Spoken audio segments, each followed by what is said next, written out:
السلام علیکم، کیسے ہیں آپ سب لوگ؟ امید ہے آپ سب لوگ خیریت سے ہوں گے۔ بسم اللہ الرحمن الرحیم۔ شروع کرتی ہوں اللہ کے نام سے جو بڑا مہربان نہایت رحم کرنے والا ہے۔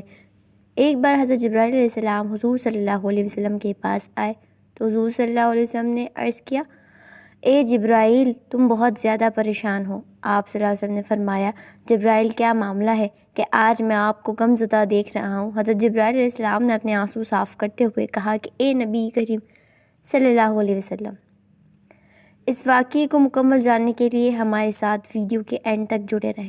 بسم اللہ الرحمن الرحیم۔ دنیا کی سب سے مہربان ہستی رسول خدا صلی اللہ علیہ وسلم انسانوں کے ساتھ ساتھ جانوروں کی دلجوئی بھی فرماتے اور انہیں انسانوں کے شر سے محفوظ۔ یہ ایمان افروز معجزہ بھی ایک ایسے بوڑھے اونٹ سے منسوب ہے جو اپنے مالک کی شرپسندی سے عاجز آ کر اللہ کے رسول صلی اللہ علیہ وسلم کی پناہ میں آ گیا تو سرکار دو عالم صلی اللہ علیہ وسلم نے اس کی جان بچائی، جس پر اونٹ نے اللہ کے نبی صلی اللہ علیہ وسلم کے لیے 4 دعائیں فرمائیں، لیکن ان میں سے ایک دعا ایسی تھی کہ جس پر رسول اللہ صلی اللہ علیہ وسلم آپ دیدہ ہو گئے تو صحابہ کرام تڑپ اٹھے تھے کہ ایسا کیا ماجرا ہو گیا ہے کہ اللہ کے رسول کے چشم مبارک سے آنسو بہہ نکلے ہیں۔ علامہ طاہر القادری نے کشف الاسرار میں اس حدیث مبارکہ کو یوں بیان کیا ہے کہ جس میں اس واقعے کی تفصیلات بیان کی گئی ہے۔ ابن ماجہ نے اس حدیث مبارک کو حضرت تمیم داری رضی اللہ تعالیٰ عنہ سے روایت کیا ہے۔ وہ فرماتے ہیں کہ ہم حضور نبی اکرم صلی اللہ علیہ وسلم کی بارگاہ اقدس میں حاضر تھے کہ ایک اونٹ بھاگتا ہوا آیا اور حضور نبی اکرم صلی اللہ علیہ وسلم نے سر نور کے پاس آ کر کھڑا ہو گیا جیسے کان میں کوئی بات کہہ رہا ہو۔ آپ صلی اللہ علیہ وسلم نے فرمایا، اے اونٹ پرسکون ہو جا، اگر تو سچا ہے تو تیرا سچ تجھے فائدہ دے گا اور اگر تو جھوٹا ہے تو تجھے اس جھوٹ کی سزا ملے گی۔ بے شک جو ہماری پناہ میں آ جاتا ہے اللہ تعالیٰ بھی اسے امان دے دیتا ہے۔ ہمارے دامن میں پناہ لینے والا کبھی نامراد نہیں ہوتا۔ ہم نے عرض کیا، یا رسول اللہ، یہ اونٹ کیا کہتا ہے؟ آپ صلی اللہ علیہ وسلم نے فرمایا، اس اونٹ کے مالکوں نے اسے ذبح کر کے اس کا گوشت کھانا کا ارادہ کر لیا تھا، سو یہ ان کے پاس سے بھاگ آیا اور اس نے تمہارے نبی اکرم صلی اللہ علیہ وسلم کی بارگاہ میں استغاثہ کیا ہے۔ ہم ابھی باہم اسی گفتگو میں مشغول تھے کہ اس اونٹ کے مالک بھاگتے ہوئے آئے۔ جب اونٹ نے ان کو آتے دیکھا تو وہ دوبارہ حضور اکرم صلی اللہ علیہ وسلم کے سر مبارک کے قریب ہو گیا اور آپ صلی اللہ علیہ وسلم کے پیچھے چھپنے لگا۔ ان مالکوں نے عرض کیا، یا رسول اللہ صلی اللہ علیہ وسلم، ہمارا یہ اونٹ 3 دن سے ہمارے پاس سے بھاگا ہوا ہے اور آج یہ ہمیں آپ کی خدمت میں ملا ہے۔ اس پر آپ صلی اللہ علیہ وسلم نے فرمایا، یہ میرے سامنے شکایت کر رہا ہے اور یہ شکایت بہت ہی بری ہے۔ انہوں نے عرض کیا، یا رسول اللہ، یہ کیا کہہ رہا ہے؟ آپ صلی اللہ علیہ وسلم نے فرمایا، یہ کہتا ہے کہ یہ تمہاری پاس کئی سال پلا بڑھا، جب موسم گرما آتا تو تم گھاس اور چارے والے علاقوں کی طرف اس پر سوار ہو کر جاتے اور جب موسم سرما آتا تو اسی پر سوار ہو کر گرم علاقوں کی جانب کوچ کرتے۔ پھر جب اس کی عمر زیادہ ہو گئی تو تم نے اسے اپنی اونٹنیوں میں افزائش نسل کے لیے چھوڑ دیا۔ اللہ تعالیٰ نے تمہیں اس سے کئی صحت مند اونٹ عطا کیے۔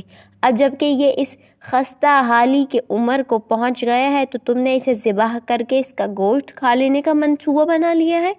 انہوں نے عرض کیا، خدا کی قسم یا رسول اللہ، یہ بات منوعن سے اس طرح جیسے آپ نے بیان فرمائی۔ اس پر حضور نبی کریم صلی اللہ علیہ وسلم نے فرمایا، ایک اچھے خدمت گزار کی اس کے مالکوں کی طرف سے کیا یہی جزا ہوتی ہے؟ وہ عرض گزار ہوئے، یا رسول اللہ، اب ہم نہ اسے بیچیں گے اور نہ ہی اسے ذبح کریں گے۔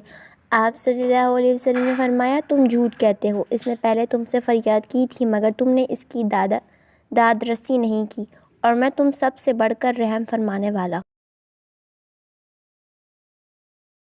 بے شک اللہ تعالیٰ نے منافقوں کے دلوں سے رحمت نکال لی ہے اور اسے مومنین کے دلوں میں رکھ دیا ہے۔ اس کے بعد آپ صلی اللہ علیہ وسلم نے اس اونٹ کو ان سے 100 درہم میں خرید لیا اور پھر فرمایا، اے اونٹ، جا، تو اللہ تعالیٰ کی رضا کے خاطر آزاد ہے۔ اس اونٹ نے حضور نبی کریم صلی اللہ علیہ وسلم کے سر مبارک کے پاس اپنا منہ لے جا کر کوئی آواز نکالی تو آپ صلی اللہ علیہ وسلم نے فرمایا، آمین۔ اس نے پھر دعا کی، آپ صلی اللہ علیہ وسلم نے پھر فرمایا، آمین۔ اس نے پھر دعا کی، آپ صلی اللہ علیہ وسلم نے فرمایا، آمین۔ اس نے جب چوتھی مرتبہ دعا کی تو آپ صلی اللہ علیہ وسلم آپ دیدہ ہو گئے۔ آپ نے عرض کیا، یا رسول اللہ، یہ اونٹ کیا کہہ رہا ہے؟ آپ صلی اللہ علیہ وسلم نے فرمایا، اس نے پہلی دفعہ کہا کہ اے نبی مکرم، اللہ تعالیٰ آپ کو اسلام اور قرآن کی طرف سے بہترین جزا عطا فرمائے۔ میں نے کہا آمین۔ پھر اس نے کہا، اللہ تعالیٰ قیامت کے روز آپ کی امت سے اسی طرح خوف کو دور فرمائے جس طرح آپ نے مجھ سے خوف کو دور فرمایا۔ میں نے کہا آمین۔ پھر اس نے دعا کی، اللہ تعالیٰ دشمنوں سے آپ کی امت کے خون کو اس طرح محفوظ رکھے جس طرح آپ نے میرے خون کو محفوظ فرمایا۔ اس پر بھی میں نے فرمایا آمین۔ پھر اس نے کہا کہ اللہ تعالیٰ ان کے درمیان جنگ و جدال پیدا نہ ہونے دے۔ یہ سن کر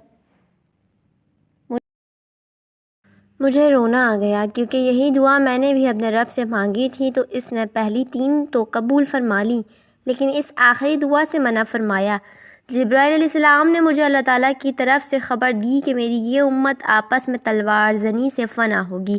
جو کچھ ہونے والا ہے قلم اسے لکھ چکا ہے۔ ایک بار جب حضرت جبرائیل علیہ السلام نبی کریم صلی اللہ علیہ وسلم کے پاس آئے تو حضرت محمد مصطفیٰ صلی اللہ علیہ وسلم نے دیکھا کہ حضرت جبرائیل علیہ السلام کچھ پریشان ہیں۔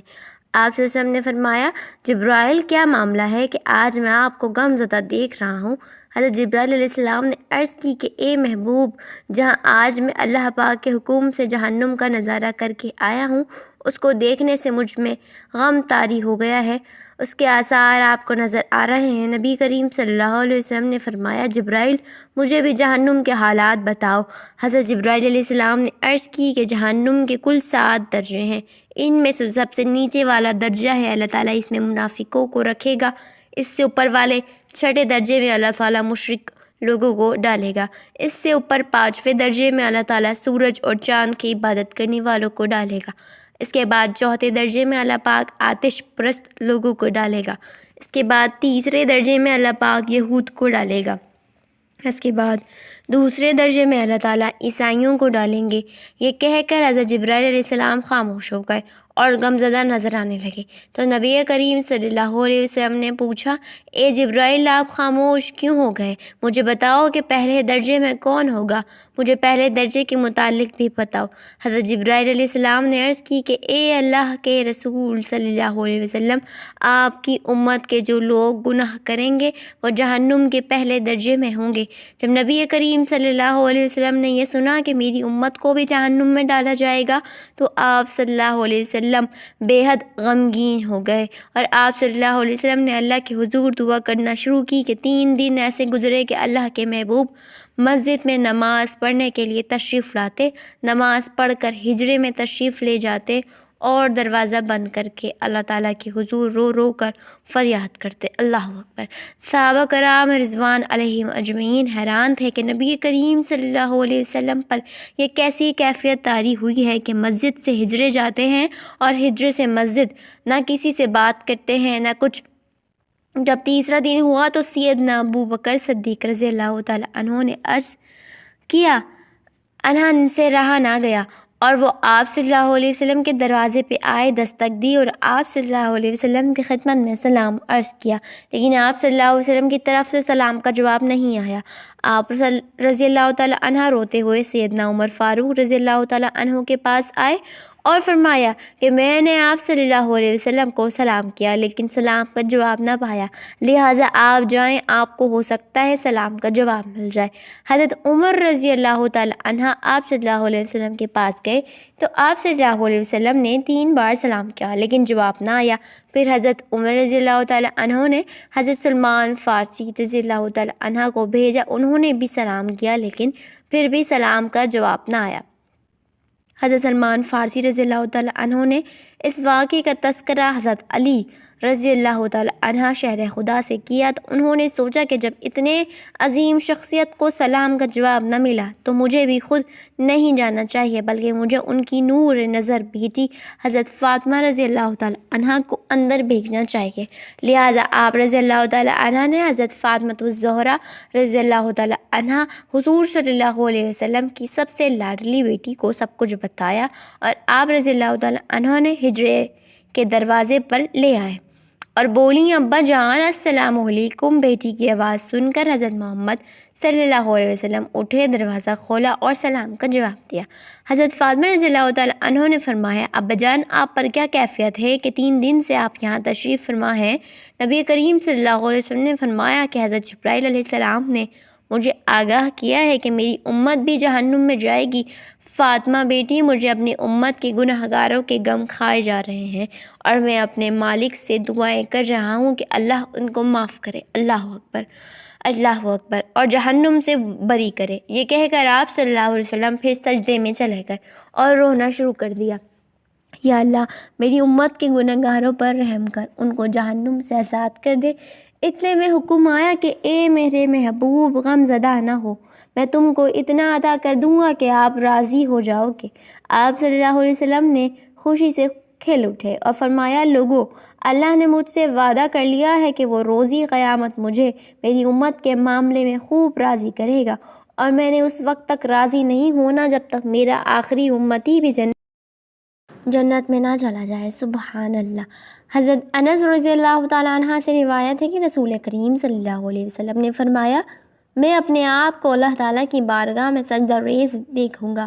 اللہ تعالیٰ جب تک چاہے گا مجھے سجدے میں رکھے گا، پھر مجھ سے کہا جائے گا کہ اپنا سر اٹھاؤ، مانگو ملے گا، شفاعت کرو قبول ہوگی۔ پھر میں اپنے رب کی وہ حمد کروں گا جو اللہ تعالیٰ مجھے اس وقت تعلیم کرے گا، پھر میں شفاعت کروں گا، پھر میرے لیے ایک حد مقرر کی جائے گی، پھر میں گنہگار کو جہنم سے نکال کر جنت میں داخل کر دوں گا، پھر میں دوبارہ سجدہ کروں گا اور پھر شفاعت کروں گا۔ 3 یا 4 بار ہادا کہ جہنم میں صرف وہ لوگ رہ جائیں گے کہ جن کو قرآن نے روک لیا۔